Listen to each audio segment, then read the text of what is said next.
সবাই যখন মারুফকে অবহেলা করত তখন সেই পরীটি ছিল তার একমাত্র সঙ্গী। সে দূর থেকে দেখত কিভাবে মারুফ মানুষের দেয়া বিষাক্ত কথাগুলো হাসি মুখে সহ্য করতেছে।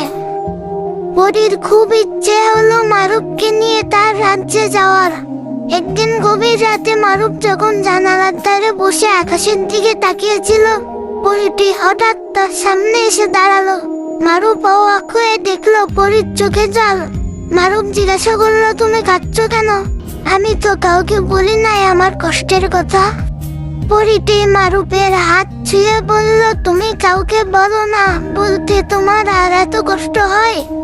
সবাই তোমাকে আঘাত দেয় আর তুমি সেই আঘাতগুলো খুন বানিয়ে বুকে গেঁথে রাখো। কেন তুমি এতটুকু প্রতিবাদ করো না? মারুফ একটু মুচকি হেসে বলল, প্রতিবাদ করলে তো আমি আর সবার মতোই হয়ে গেলাম। আমি বরং আমার কষ্টগুলো নিয়ে একাই ভালো আছি। পরীর চোখটা কান্নায় ভরে উঠলো।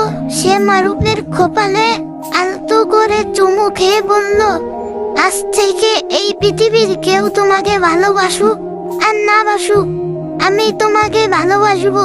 তোমাকে আমি আমার ডানায় লুকিয়ে রাখবো। তোমার প্রতিটি না বলা কথা আমি শুনবো।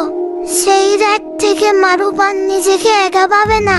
লোকে যখন তাকে নিহারালে হাসাহাসি করে বা পরিবার থেকে কটু কথা শোনায়, মারুফ শুধু চোখ বন্ধ করে পরীকে স্মরণ করে।